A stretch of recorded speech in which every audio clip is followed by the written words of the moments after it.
Expand your vocabulary with our core 2,000 words ebook.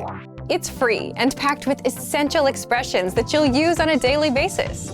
Start building your vocabulary today.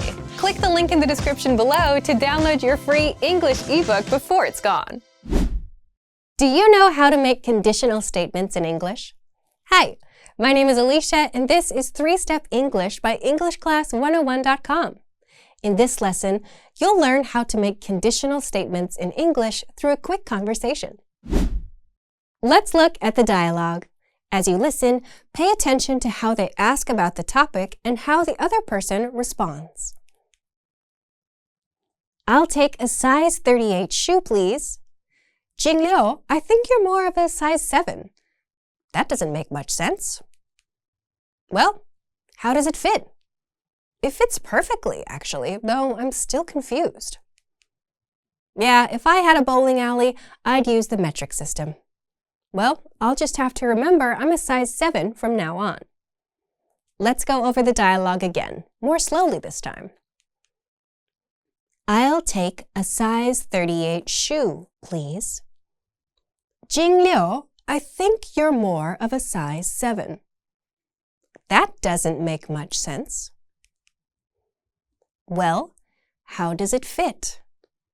It fits perfectly, actually, though I'm still confused.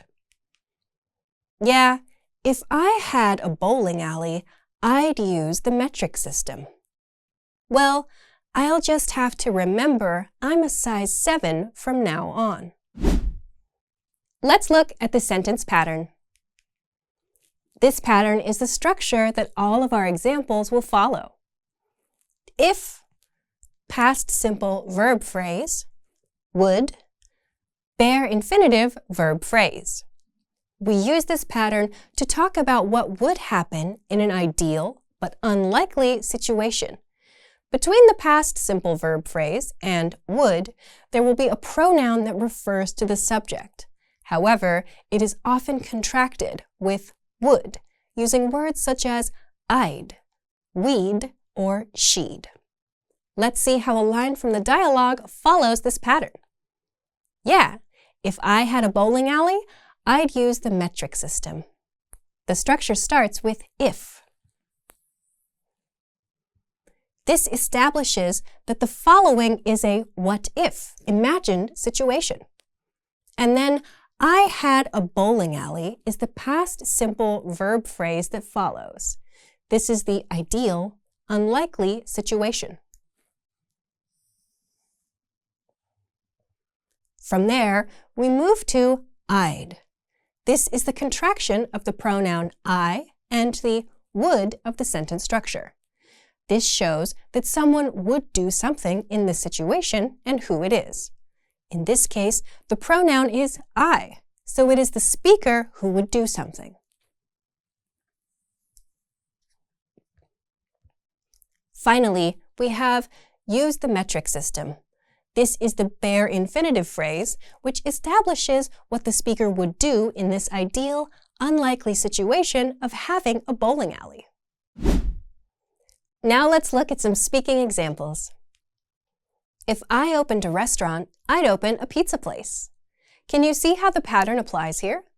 We start with if to establish that it's an ideal situation, and then follow with the past simple phrase, I opened a restaurant, to establish what that would be. Then we have I'd, the contraction of the pronoun and would, to establish who would be doing something in this ideal situation. Finally, we have open a pizza place, which is the action they would take. So, in the ideal situation of being able to open a restaurant, the speaker would open a pizza place. Next, if she owned a store, she'd get a lot of business. Here, we start with if, and the ideal situation is a third person, she, owning a store. Then, we contract the pronoun she with would to form she'd. Lastly, we have the bare infinitive verb phrase, get a lot of business. Let's try one more. If I won the lottery, I'd go bowling every day. If, followed by I won the lottery, the past simple verb phrase.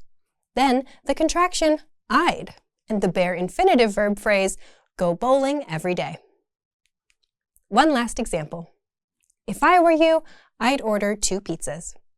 If, then, I were you, followed by the contraction I'd, and finally, order 2 pizzas.